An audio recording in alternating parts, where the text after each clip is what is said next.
തെരഞ്ഞെടുപ്പിന് തൊട്ടടുത്ത് നിൽക്കിയ തെരഞ്ഞെടുപ്പ് കമ്മീഷണറുള്ള അരുൺ ഗോയൽ രാജിവെച്ചത് വലിയ ഞെട്ടൽ രാഷ്ട്രീയ രംഗത്ത് ഉണ്ടാക്കിയിട്ടുണ്ട്. വലിയ ചോദ്യങ്ങൾ ഇതുമായി ബന്ധപ്പെട്ടുകൊണ്ട് രാഷ്ട്രീയ പാർട്ടികൾ ഉന്നയിക്കുന്നു. മുഖ്യ തെരഞ്ഞെടുപ്പ് കമ്മീഷണറുമായിട്ടുള്ള അഭിപ്രായ ഭിന്നതയെ തുടർന്നാണ് അതിവേഗത്തിൽ അദ്ദേഹം രാജിവെച്ചത്. രാജിക്കത്തിൻ്റെ CC ഒന്നും ഇപ്പം മുഖ്യ തെരഞ്ഞെടുപ്പ് കമ്മീഷണർക്ക് മാർക്ക് ചെയ്തിട്ടൊന്നുമില്ല. അപ്പോൾ അങ്ങനെ അസാധാരണവും അപ്രതീക്ഷിതവുമായിട്ടുള്ള പൊടുന്നനെയുള്ളൊരു നടപടിയാണ് മുഖ്യ തെരഞ്ഞെടുപ്പ് കമ്മീഷൻ രാജി. തെരഞ്ഞെടുപ്പ് കമ്മീഷൻ്റെ പ്രവർത്തനങ്ങളിൽ അതിൻ്റെ സുതാര്യത, അതിൻ്റെ നീതിബോധം പോലെയുള്ള സംഗതികളെക്കുറിച്ച് വലിയ ഡിബേറ്റ് നടക്കുകയും അതിൻ്റെ മൊത്തം സ്ട്രക്ചർ ഈ മോദി സർക്കാർ മാറ്റിക്കളഞ്ഞ് നമ്മൾ കണ്ടതാണല്ലോ. അപ്പോഴാണ് ഒരു രാജി കൂടി വരുന്നത്. അപ്പോൾ അത് നമ്മളെ ഏതൊക്കെ വഴിയിലുള്ള ചർച്ചയുടെ സാധ്യത അതിനകത്തുണ്ടെന്നാണ്. അജിംസിന് എന്ത് തോന്നുന്നു? ഈ തെരഞ്ഞെടുപ്പ് കമ്മീഷനുമായി ബന്ധപ്പെട്ട് നടക്കുന്ന എല്ലാ ഡെവലപ്മെൻറ്റ്സും ആളുകൾ ഭയങ്കര ആശങ്കയോടെ നോക്കും. കാരണം തെരഞ്ഞെടുപ്പ് കമ്മീഷനെ മൊത്തത്തിൽ സർക്കാർ ദുർബലപ്പെടുത്തുകയാണ്. വോട്ടിംഗ് മെഷീനുമായി ബന്ധപ്പെട്ട പലതരത്തിലുള്ള ആശയക്കുഴപ്പങ്ങളും സംശയങ്ങളും ആൾക്കാർക്കുണ്ട്. സോ ഇത് എന്തുമാത്രം ആ ഒരു ദുരൂഹത എന്ന് പറഞ്ഞ സംഗതിക്ക് ആഴം കൂട്ടിയിട്ടുണ്ട്, അല്ലെങ്കിൽ സംശയം ആശങ്ക ഉണ്ടാക്കിയിട്ടുണ്ട്? ഇന്ത്യയുടെ ചരിത്രത്തിൽ 3 തെരഞ്ഞെടുപ്പ് കമ്മീഷണർമാർ മാത്രമേ അവരുടെ ടെന്യൂറിൻ്റെ സമയത്ത് രാജിവെച്ചിട്ടുള്ളൂ. അതിൽ ഒന്നാമത്തെ ആൾ അത് ഇന്ദിരാഗാന്ധിയുടെ കാലത്താണ്. പക്ഷേ അദ്ദേഹം രാജിവെച്ചത് എന്തിനാണെന്ന് വെച്ചാൽ ICJയിൽ ഇൻ്റർനാഷണൽ കോർട്ട് ഓഫ് ജസ്റ്റിസിൽ ജഡ്ജിയായി പോകാൻ വേണ്ടിയാണ് അദ്ദേഹം രാജിവെച്ചത്. അത് അദ്ദേഹത്തിൻ്റെ ഒരു എലിവേഷനാണ്. അതിനുശേഷം 2 പേർ രാജിവെക്കുന്നത് മോദി സർക്കാരിൻ്റെ കാലത്താണ്. ഒന്ന് അശോക് ലവാസ, മറ്റൊന്ന് അരുൺ ഗോയൽ. അശോക് ലവാസയുടെ രാജി എന്തുകൊണ്ടാണെന്ന് നമുക്ക് എല്ലാവർക്കും അറിയാം. അതെന്തുകൊണ്ടാണെന്നുള്ളത് പുറത്തു വന്ന വിവരമാണ്. രാജിയുടെ വിവരം പുറത്തു വരാൻ കാരണം എന്താണ്? ഇലക്ഷൻ കമ്മീഷനിൽ ചില അഭിപ്രായ ഭിന്നത അശോക് ലവാസയ്ക്ക് ഉണ്ടായിരുന്നു. അത് പ്രത്യേകിച്ചും അമിത്ഷായുടെയും മോദിയുടെയും തെരഞ്ഞെടുപ്പ് പ്രചാരണ രംഗത്തെ അവർ തെരഞ്ഞെടുപ്പ് ചട്ടം ലംഘിച്ചുകൊണ്ട് വർഗീയ പ്രസ്താവനകളും വിഭജന പ്രസ്താവനകളും നടത്തിയതിനെതിരായി നടപടി വേണമെന്ന് അശോക് ലവാസ ഇലക്ഷൻ കമ്മീഷനിൽ വാദിച്ചു. പക്ഷേ ഭൂരിപക്ഷം മറ്റ് സൈഡ് 3 പേരിലുള്ളിൽ 2 പേർ അതിനെതിരെ നിന്നുകൊണ്ട് മാത്രം അത് നടപ്പായില്ല. അതിൽ തുടർന്നുള്ള വിയോജിപ്പ് കൊണ്ട് അദ്ദേഹം രാജിവെച്ച് പുറത്തു വരികയാണ് ഉണ്ടായത്. രാജിവെച്ചതിന് ശേഷം അദ്ദേഹത്തിന് എന്തായുണ്ടായെന്നറിയാം. അദ്ദേഹത്തിൻ്റെ 5 കുടുംബാംഗങ്ങൾക്കെതിരെ IT ഡിപ്പാർട്ട്മെൻറ്റ് അന്വേഷണം തുടങ്ങി. പെഗാസസിൻ്റെ സ്പൈ വർക്കിൽ അദ്ദേഹം പെട്ടു. അദ്ദേഹത്തിൻ്റെ പേരുണ്ടായിരുന്നു. അദ്ദേഹത്തിൻ്റെ ഫോൺ ഉൾപ്പെടെ ചോർത്തുന്നുണ്ടായിരുന്നു. അപ്പോൾ ഇത്രയും വിവരങ്ങൾ മാധ്യമങ്ങൾ നമുക്ക് പറഞ്ഞു തന്നതാണ്. അദ്ദേഹം രാജിവെച്ചത് എന്തിനാണെന്ന് അദ്ദേഹം പുറത്തു വന്ന് പറഞ്ഞിട്ടില്ല. പക്ഷേ അദ്ദേഹം എന്തുകൊണ്ട് രാജിവെച്ചു എന്നുള്ളതിൻ്റെ കാരണം മാധ്യമങ്ങളിൽ വന്നാണ്, റിപ്പോർട്ട് ചെയ്യപ്പെട്ട കാര്യമാണ്. പക്ഷേ അരുൺ ഗോയൽ രാജിവെച്ചപ്പോൾ 4ാമത്തെ ദിവസമാണ്. ഈ 4 ദിവസമായിട്ടും അദ്ദേഹം എന്തിന് രാജിവെച്ചു എന്ന് ഒരു മാധ്യമങ്ങൾക്കും ട്രേസ് ഔട്ട് ചെയ്യാൻ കഴിയുന്നില്ല. ഒരു തരത്തിലുള്ള വിവരവും പുറത്തു വരുന്നില്ലെങ്കിൽ അത് കൂടുതൽ ദുരൂഹവും അപകടവുമാണെന്നാണ് ഞാൻ വിചാരിക്കുന്നത്. അതിൻ്റെ കാരണം ഇപ്പോൾ ഭരിക്കുന്ന പാർട്ടിയുടെ മാനസപുത്രനായിരുന്നു അരുൺ ഗോയൽ. നമുക്കറിയാം അദ്ദേഹം വോളണ്ടിയറി റിട്ടയർമെൻറ്റ് എടുത്തതാണ് 2022. വോളണ്ടറി റിട്ടയർമെൻറ്റ്, അതായത് വിരമിക്കാൻ 1 മാസം ബാക്കിയുള്ളപ്പോൾ വോളണ്ടറി റിട്ടയർമെൻറ്റ് എടുക്കുന്നു. പിറ്റേ ദിവസം അദ്ദേഹത്തെ ഇലക്ഷൻ കമ്മീഷനായി നിയമിക്കുന്നു. സുപ്രീം കോടതി നിശ്ചിതമായി വിമർശിച്ചതാണ്. അത് റദ്ദാക്കണമെന്ന് ആവശ്യപ്പെട്ട് കോടതിയിൽ പോയി ഇങ്ങനെ റദ്ദാക്കിയിട്ടില്ല. പക്ഷേ ജസ്റ്റിസ് KM ജോസഫിൻ്റെ അധ്യക്ഷതയുള്ള ബെഞ്ച് അതേക്കുറിച്ച് വളരെ നിശിതമായ വിമർശനം ഉന്നയിക്കുന്നു.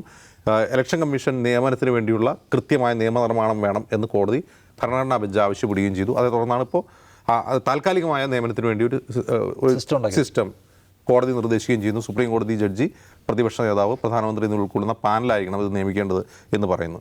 ഇപ്പോൾ സുപ്രീം കോടതി ജഡ്ജി ഉൾപ്പെടുന്ന പ്രതിപക്ഷ നേതാവും ഒക്കെ ഉൾപ്പെടുന്ന ഒരു പാനൽ വഴി ഒരു നിയമനം നടന്നു കഴിഞ്ഞാൽ അശോക് ലവാസെ പോലുള്ളവർ വരും എന്ന് അറിയാവുന്നതുകൊണ്ട് അവർ ആ നിയമം മാറ്റി സുപ്രീം കോടതി ജഡ്ജി ചീഫ് ജസ്റ്റിസിനെ അതിന് മാറ്റി പകരം നിയമമന്ത്രി അതിൽ കൊണ്ടുവരുന്നു. അപ്പോൾ ഞാനും അപ്പനും സുഭദ്ര തമ്പുരാട്ടിയും എന്ന് പറയുന്ന ട്രസ്റ്റ് ഇലക്ഷൻ കമ്മീഷനെ നിയമിക്കുന്ന അവസ്ഥ വരുന്നു. ഇതാണ് അവസ്ഥ. പക്ഷേ അരുൺ ഗോയലിനെ സംബന്ധിച്ച് അരുൺ ഗോയൽ ഏതെങ്കിലും തരത്തിൽ അർത്ഥത്തിൽ ഒരു ഇൻഡിപെൻഡൻ്റ് ആയിട്ടുള്ളൊരു കമ്മീഷനാണെന്ന് ഈ കോടതി പരാമർശങ്ങളുടെ പശ്ചാത്തലത്തിൽ നമുക്ക് വിലയിരുത്താൻ കഴിയില്ല. കാരണം അദ്ദേഹം ഭരണകൂടത്തിന് വേണ്ടപ്പെട്ട ആളായിരുന്നു എന്ന് മാത്രമല്ല അദ്ദേഹം IAS കാരനായിരുന്നപ്പോൾ തന്നെ അദ്ദേഹം പഞ്ചാബ് കേഡറിൽപ്പെട്ട ആളാണ്. SID ശിരോമണി അകാലിദൾ ഭരിക്കുമ്പോൾ അവരുടെ മാനസപുത്രനായിരുന്നു. കോൺഗ്രസ് വരുമ്പോൾ അദ്ദേഹത്തെ അപ്രധാനമായ തസ്തികകളിലേക്ക് മാറ്റിയിട്ടുമുണ്ട്. അതാണ് അദ്ദേഹത്തിൻ്റെ ട്രാക്ക് റെക്കോർഡ്.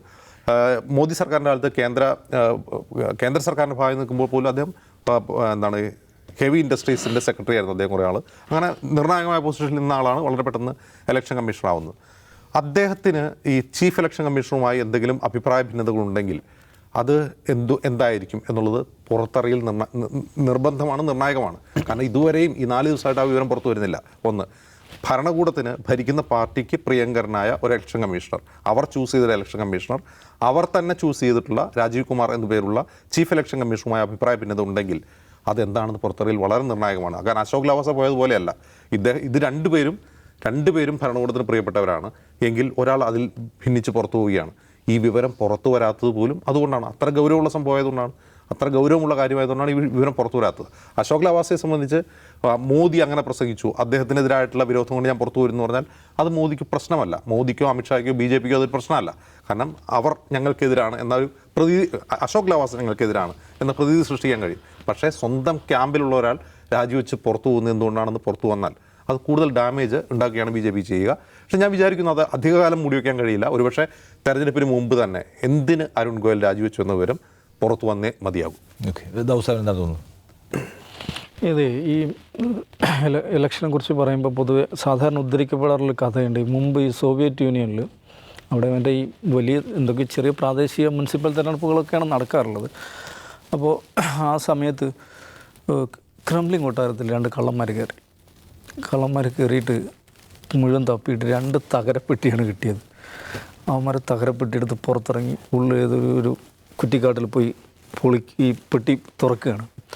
തുറക്കുമ്പോൾ അതിന് കിട്ടുമെന്ന് വെച്ചാൽ അടുത്ത മാസം നടക്കാനിരിക്കുന്ന തെരഞ്ഞെടുപ്പിൻ്റെ റിസൾട്ടാണ്. അങ്ങനൊരു കഥ പൊതുവെ പറയപ്പെടാറുണ്ട്. സോവിയറ്റ് യൂണിയനെ കുറിച്ച് മനസ്സിലാക്കണം. ലോകത്ത് ഭൂമിയുടെ മൂന്നിലൊന്ന് കൈവശം വെച്ചിരുന്ന ഭൂമിയിലും ബഹിരാകാശത്തിലും ആധിപത്യം പുലർത്തിയ ഒരു മഹാസാമ്രാജ്യമായിരുന്നു. അത് തകർന്ന കഥയറിയില്ലേ? ഒരു ദിവസം രാവിലെ എഴുന്നേറ്റ് നോക്കുമ്പോൾ ഇങ്ങനൊരു രാജ്യമേ ഇല്ലാണ്ടാകുകയാണ് ചെയ്യുന്നത്. ഒന്ന് ആലോചിച്ച് നോക്കണം. ഇങ്ങനെ പതുക്കെ ആഭ്യന്തര സംഘർഷങ്ങളുണ്ടായി. അങ്ങനെയൊന്നുമല്ല, പൊടുന്നതിന് ഒരു ദിവസം പരേതനായിപ്പോയി.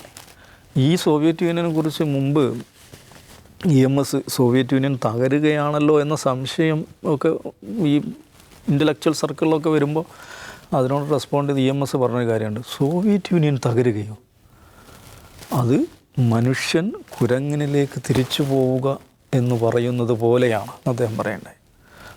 അങ്ങനെ സങ്കല്പിക്കപ്പെട്ടിരുന്ന ഒരു മഹാസാമ്രാജ്യം എന്ന് പറഞ്ഞിട്ട് ഏതാനും മണിക്കൂറുകൾ കൊണ്ട് ഇല്ലാണ്ടായ കഥ നമുക്കറിയാം. എന്തുകൊണ്ടാണത് സംഭവിച്ചതെന്ന് അന്വേഷിച്ചാൽ ഏറ്റവും പ്രധാനം ഇത് തന്നെയാണ്. ജനങ്ങളുടെ ഇച്ഛ, സ്വതന്ത്രമായ തിരഞ്ഞെടുപ്പ്. അത് ഏതൊരു ഘടനയെയും നിലനിർത്തുന്നതിൽ ഏറ്റവും പ്രധാനപ്പെട്ട കാര്യമാണ്. ഞാൻ മുമ്പ് ഔട്ട് ഓഫ് ഫോക്കസ് പറഞ്ഞിട്ടുണ്ട്. ഇന്ത്യയെപ്പോലെ വൈവിധ്യങ്ങളും നിറഞ്ഞൊരു രാജ്യം 75 വർഷമായി തകർന്നില്ല.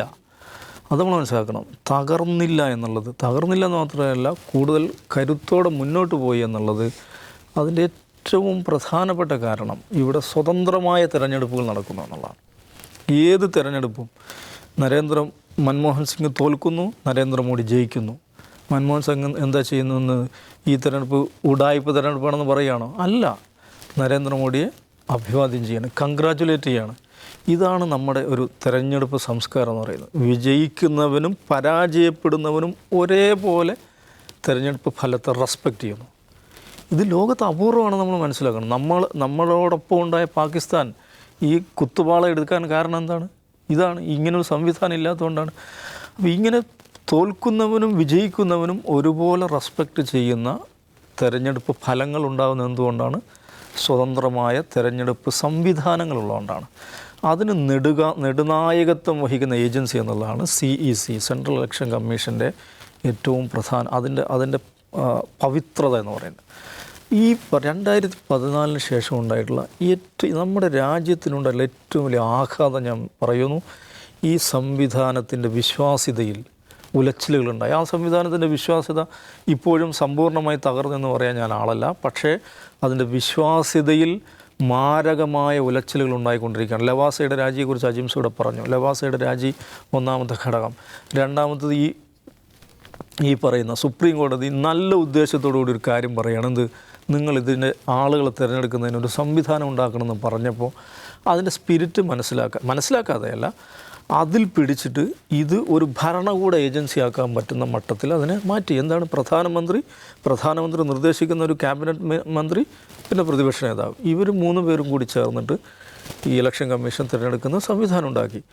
ഇനിയിപ്പോൾ അതിനുശേഷമുള്ള ആദ്യത്തെ സെലക്ഷനാണ് വരാൻ പോകുന്നത്. കാരണം ഈ പാണ്ഡെയാണ് അനൂപ് ചന്ദ്ര പാണ്ഡെ, അദ്ദേഹം റിട്ടയർ ചെയ്തിട്ട് എനിക്ക് തോന്നുന്നു 2 മാസത്തോളമായി.